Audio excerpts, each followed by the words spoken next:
دعوت ہی ذریعہ ہے اللہ کے غیر کا تاثر دل سے نکالنے کے لیے. کیونکہ اصولی بات یہ ہے کہ جس شخص کو جس کی طرف سے بھیجا جاتا ہے، جس شخص کو جس کی طرف سے بھیجا جاتا ہے، جب وہ اپنے آپ کو اس کی طرف سے بھیجا ہوا یقین کرتا ہے تو اس کی ساری قوت کو اور طاقت کو اپنے ساتھ یقین کرتا ہے. اسے کسی کی پرواہ نہیں ہوتی. کون کیا کہے گا، کون کیا کرے گا، کیونکہ اسے یقین ہے کہ اس کی طرف سے میں بھیجا گیا ہوں، وہ ذات بہت بڑی ہے، وہ ذات بہت بڑی ہے. تو ایسے صحابہ بات کرتے تھے بادشاہوں سے جیسے کسی غلام سے کی جاتی ہے. ربیع بن عامر جب دعوت دینے گئے بادشاہ کو، ہر بات کے جواب میں کہتے ہیں کہ نہیں، ہمیں جا کے براہ راست بات کرنی ہے بادشاہ سے. وہ کہتے کہ ترجمان درمیان میں بات ہوگا، کہ نہیں کوئی ترجمان نہیں ہوگا، ہم براہ راست بات کریں گے. بادشاہ کے تخت پر بیٹھ کر اس طرح بات کی کہ بادشاہ نے مسلداروں سے کہا اس فقیر نے ہمارے ملک پر قبضہ کر لیا. اس فقیر نے ہمارے ملک پر قبضہ کر لیا. بادشاہ نے کہا سرداروں سے اپنے، اس فقیر نے ہمارے ملک پر قبضہ کر لیا. زمین کا وہ حصہ جو ہمارے تخت کے نیچے ہے اس کا بھی یہ مالک بن چکا ہے. لوگوں نے کہا بادشاہ سلامت، آپ کیا بات کر رہے دیوانوں کی، کہ نہیں آپ اس دیوانے کی بات میں کہاں آ گئے، کہ نہیں دیوانہ یہ نہیں ہے، تم سب دیوانے ہو، دیکھتے نہیں اس فقیر کی بات میں کتنی قوت ہے، فقیر کی بات میں کتنی قوت ہے. میں آپ لوگوں سے صراحتاً کہہ دیتا ہوں کھل کر، اس زمانے میں کام کرنے والوں کا خیال یہ ہے کہ صرف یہ دعوت کی تبلیغ کی نقل و حرکت اور چلت پھرت یہی کافی نہیں ہے. کیونکہ بھائی صاحب بات یہ ہے کہ اب ہم کام کرنے والے ادھر ادھر کے لوگوں کی باتوں سے متاثر ہونے لگے ہیں. حالانکہ اس کام کا امتیاز ہی نقل و حرکت اور خروج ہے. دعوت کا تو کوئی تصور ہی نہیں ہے نقل و حرکت کے بغیر. مجھے ایک صاحب کہنے لگے ابھی حج کے سفر میں کہ پھرنا اصل نہیں، اصل تو دین ہے. لیکن دیکھو بات یہ ہے کہ پھرنے اور نقل و حرکت کے بغیر نبوت والے کام کا کوئی تصور نہیں ہے. یہ صالحین کا کام تو ہو سکتا ہے کہ تم کسی کونے بیٹھ کے عبادت کر لو، جو تمہارے پاس آئے اس بعد میں نصیحت کر لو، یہ صلح کا کام تو ہو سکتا ہے. لیکن دعوت کا کام تو نقل و حرکت کے بغیر، دعوت کا تو کوئی تصور ہی نہیں ہے نقل و حرکت کے بغیر. دعوت کا تو کوئی، اس کام کا امتیازی خروج ہے، اس کام کا امتیازی خروج ہے. نقل و حرکت اللہ کے امر کی وجہ سے ہے. اللہ نے صاف فرما دیا انفروا خفافا وثقالا، نکلو اللہ کے راستے میں، تم ہلکے ہو یا بھاری ہو. میں نے عرض کیا کہ دعوت کی وجہ سے اور نقل و حرکت کی وجہ سے اللہ رب العزت داعی کے اندر وہ قوت پیدا فرماتے ہیں جس سے وہ باطل کے کسی مقابلے کا یا باطل کی کسی اقدام کا یا باطل کے اسلام کی کسی حکم کے مقابلے میں آنے کی کوئی پرواہ نہیں کرتا. کیونکہ اس کو یقین ہے کہ جس بڑی ذات کی طرف میں بلا رہا ہوں یہ سب رکاوٹ ڈالنے والے اس کے بندے ہیں. رکاوٹ ڈالنے والے سب اس کے بندے ہیں. یہ اللہ کا غیر نہیں ہے جو دین پر غالب آ جائے. یہ اللہ کا غیر، یہ یعنی یہ دین پر غالب نہیں آ سکتے. کیوں؟ اس لیے کہ یہ اللہ کے بندے ہیں. اللہ کے عمل پر کوئی غالب نہیں آ سکتا. اللہ کے عمل پر کوئی غالب نہیں آ سکتا. کہ اللہ کے عمل پر کوئی غالب نہیں آ سکتا. اللہ اپنے عمل پر غالب ہے. اللہ اپنے عمل پر غالب ہے. میرے دوستو عزیزو، بات اصل یہ ہے کہ خروج اور نقل و حرکت یہ اصل دعوت ہے، یہ اصل دعوت ہے۔ لوگ اگر کہتے ہیں کہ پھرنا اصل نہیں ہے، اصل تو دین ہے، وہ دین کسی بھی ذریعے سے آ جائے، وہ دین کسی بھی ذریعے سے آ جائے، پھرنا اصل نہیں، دین اصل ہے، دین کسی بھی ذریعے سے آ جائے، یہ خیال غلط خیال ہے۔ بلکہ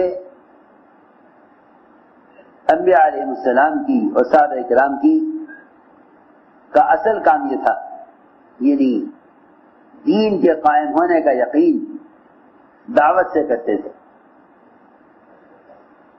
کیونکہ جب تم حق کی طرف بلاؤ گے اور باطل مقابلے پر آئے گا تو باطل کا مغلوب ہونا حق کی طرف بلانے کی وجہ سے ہوگا، دعوت کا حق کی طرف بلانے کی وجہ سے، حق کی طرف بلانے کی وجہ سے اللہ رب العزت داعی کی مدد کریں گے۔ یہ سمجھتے تھے کہ شیطان عبادت کا مقابلہ تو کر لے گا، دعوت کا مقابلہ نہیں کر سکے گا، کیونکہ آپ جانتے ہیں جب اذان ہوتی ہے تو شیطان بھاگ جاتا ہے، جب اذان ہو چکی ہوتی ہے تو پھر آ جاتا ہے، جب اقامت ہوتی ہے تو بھاگ جاتا ہے، جب نماز شروع ہوتی ہے تو دو ایک درمیان میں ایک بکری کے بچے کی شکل میں داخل ہو جاتا ہے اور وسوسے پیدا کرتا ہے۔ اس لیے خوب سمجھنا چاہیے کہ جتنی بھی غیبی نصرتیں ہیں وہ ساری غیبی نصرتیں انفرادی دعوت پر ہیں، غیبی نصرتیں انفرادی دعوت پر ہیں، ساری غیبی نصرتیں انفرادی دعوت پر ہیں، کہ ساری غیبی نصرتیں انفرادی دعوت پر ہیں۔ آپ صلی اللہ علیہ وسلم دعوت دینے گئے، آپ کی دعوت کو سختی سے رد کیا گیا، آپ اتنے مغموم تھے، اتنا غم تھا آپ کو کہ قرن سعالی پہنچنے تک آپ کو ہوش نہیں آیا غم کی وجہ سے۔ وہاں اللہ تعالیٰ نے جبرائیل علیہ السلام کو بھیجا، ان کے آنے کی جو آہٹ آواز ہوئی اس سے آپ کو ہوش آیا، آپ نے دیکھا جبرائیل کی کیا بات ہے کہ اللہ نے آپ کی بات بھی سن لی۔ سمجھتے تھے کہ دعوت کے بغیر تو دعائیں بھی اللہ کے ہاں سنی نہیں جاتی، دعوت کے بغیر تو اللہ کے ہاں دعائیں بھی سنی نہیں جاتی۔ میری بات بہت غور سے سننی پڑے گی، دعوت کے بغیر تو اللہ کے ہاں دعائیں بھی سنی نہیں جاتی، دعوت کے بغیر تو اللہ کے ہاں دعائیں بھی سنی نہیں جاتی، تو پکی بات ہے، کیونکہ روایت میں ملتا ہے کہ یہ بھی امت دعوت دینا چھوڑ دے گی تو دو خیر سے محروم ہوگی، ایک وحی کی برکات سے اور دوسرے دعاؤں کی قبولیت سے۔ یہی ہے نا روایت میں، یہ امت دعوت دینا چھوڑ دے گی تو وحی کی برکات سے اور دعاؤں کی قبولیت سے محروم کر دی جا رہی ہے۔ اگر نیک لوگوں سے دعا کرائیں گے یہ تو نیک لوگوں کی دعاؤں میں ان کا حق نہیں رہے گا، نیک لوگوں کی دعا میں ان کا حق نہیں رہے گا۔ تو حضرت جبرائیل نے آ کر عرض کیا کہ اللہ نے آپ کی بات بھی سن لی اور آپ کی قوم کا جواب بھی سن لیا، اللہ نے مجھے اس وقت بھیجا ہے پہاڑوں کے فرشتے کو میرے ساتھ کر کے یہ درخواست کرنے کے لیے کہ ہم دو پہاڑ مکہ مکرمہ کے جبل احمر ابو قبیس ان دونوں کو آپس میں ملا کر جتنے درمیان میں لوگ ہیں انہیں سب کو ختم کر دیں، ان سب کو ختم کر دیں، یہ دونوں پہاڑ آپس میں مل جائیں، اس کے درمیان کی ساری آبادی دو پہاڑوں کے درمیان کچل کر ختم ہو جائے۔ میں کہ میں یہ نہیں چاہتا، یہ نہیں چاہتا، کیونکہ نبی اتنے حریص ہوتے ہیں امت کی ہدایت کے کہ اگر یہ بھی معلوم ہو جائے کہ یہ ایمان لانے والے نہیں ہیں تو آپ چاہتے ہیں کہ ان کی نسلوں کے پیدا ہونے کا انتظار کیا جائے تاکہ ان کو دعوت دی جائے، تاکہ ان کو دعوت دی جائے. اس لیے بات یاد رکھنا کہ جب داعی کے دل میں غیروں کے لیے انتقام کا جذبہ نہیں تو اپنوں کے لیے انتقام کا جذبہ کیسے ہو سکتا ہے؟ جب داعی کے دل میں غیروں سے انتقام کا جذبہ نہیں تو اپنوں کے لیے انتقام کا جذبہ کیسے ہو سکتا ہے؟ داعی کے دل میں دو چیزیں نہیں ہوتی، ایک انتقام کا جذبہ نہیں ہوتا اور دوسرے داعی وہ امت سے یا امت کی کسی فرد سے مستغنی نہیں ہوتا کہ جتنی ابو طالب کی ہدایت کی طلب ہے چچا کی اتنی ہی ابو جہل کی ہدایت کی طلب ہے. وہ بہت ساتھ دینے والے ابو طالب، یہ بہت ستانے والے ابو جہل بہت ستانے والا، اے اللہ اس کو ہدایت دے دے. ابو طالب بہت ساتھ دینے والے، اے اللہ اس کو بھی ہدایت دے دے. یہ نہیں کہ اپنے محسن کی ہدایت کی طلب اذیت دینے والے سے زیادہ ہو، اپنے محسن کی ہدایت کی طلب اذیت دینے والے سے زیادہ ہو کہ ہمارے چاہنے والے ہیں ان کو تو ہدایت ہو جاوے، جو ستانے والے ہیں وہ راستے سے ہٹ جاویں. سوچو تو صحیح کہ نہیں، جس طرح ابو طالب کی ہدایت کی طلب ہے اسی طرح ابو جہل کی بھی ہدایت کی طلب.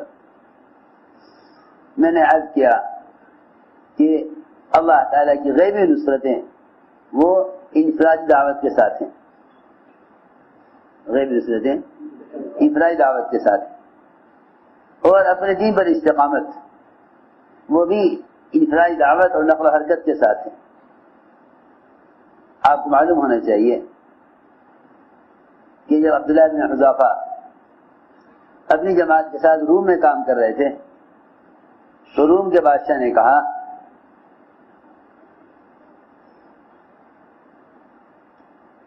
کہ آپ نصرانی ہو جائیے، آپ نصرانی ہو جائیے، اگر آپ نصرانی ہو جائیں گے ہم آپ کو آدھا ملک دے دیں گے، اپنا آدھا ملک، کہ آپ نصرانی ہو جائیے. حذیفہ رضی اللہ تعالی نے سخت جواب دیا، یہ فرمایا کہ تیرا آدھا ملک نہیں، تیرا پورا ملک مل جاوے، اور تیرا ہی ملک نہیں بلکہ جتنی بادشاہت عرب کی وہ سب مجھے مل جائیں. اس سب کے مقابلے میں پہلا جھپکنے کے بقدر بھی محمد صلی اللہ علیہ وسلم کے دین کو چھوڑنے کے لیے تیار نہیں. اتنا سخت جواب دیا، سخت جواب دیا کہ نہیں، یہ نہیں ہو سکتا. بادشاہ نے کہا تو میں تمہیں قدر کروں گا، کیونکہ داعی کی آزمائش دو چیزوں سے ہوتی ہے، ایک خوف سے، ایک لالچ سے. خوف اور لالچ، کہ خوف کی تو پرواہ یوں نہیں کہ جان ہے ہی اللہ کے راستے میں دینے کے لیے، جان ہے اللہ کے راستے میں دینے کے لیے، خوف کی تو یوں پرواہ نہیں، اور آخرت کے لیے کر رہے ہیں دنیا کی پرواہ نہیں. جو مخلصین ہوتے ہیں نا انہیں دو باتوں کی پرواہ نہیں ہوتی، ایک تو اسی پرواہ نہیں کہ دنیا میں ہاتھ سے کچھ چلا جائے گا کہ اس کی پرواہ نہیں ہے، اور دوسرے لالچ میں نہیں آتے مخلصین، کیونکہ لالچ میں وہ آتے ہیں جو اللہ کے غیر کے لیے عمل کرتے ہیں، جو عمل کرتے ہیں اللہ کے غیر کے لیے وہ لالچی ہوتے ہیں. منافقین لالچی ہوتے تھے، منافقین میں لالچ ہے، انصار میں لالچ نہیں تھا. آپ نے فتح مکہ کے موقع پر انصار کو کچھ نہیں دیا. میری بات یاد رکھنا، پرانا ہونے کی علامت یہ ہے، پرانا ہونے کی علامت یہ ہے کہ پرانوں کے اندر کوئی مطالبہ نہیں ہوگا، کوئی مطالبہ نہیں ہوگا. پرانا اس کو کہتے ہیں جس کے اندر اس کو کوئی مطالبہ نہ ہو.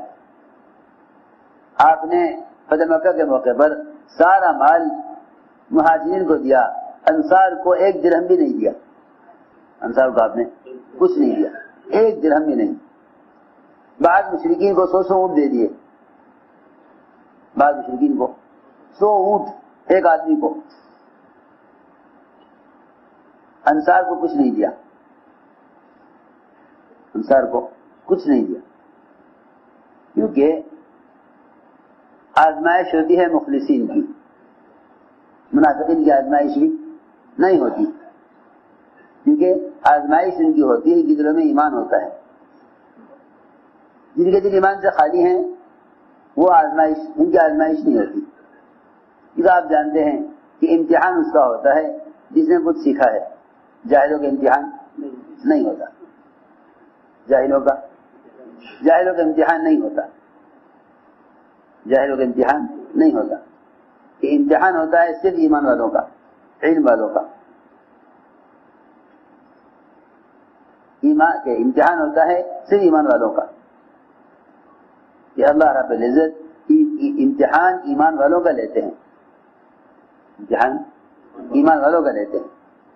تو میں نے عرض کیا کہ منافقین میں لالچ ہوتا ہے، اس لیے وہ اپنے مطالبے کرتے ہیں. ہمارا مطالبہ یہ ہے، ہمارا مطالبہ یہ ہے. انصار نے کوئی مطالبہ نہیں کیا. تو میں نے عرض کیا کہ دو چیزیں آتی ہیں اس راستے میں، خوف اور لالچ. پرانے وہ ہوتے ہیں جو ڈرتے تو یوں نہیں کہ جان اللہ کے لیے ہے، اور لالچ میں یوں نہیں آتے کہ دنیا کے طالب نہیں ہے، دنیا کے طالب نہیں ہے.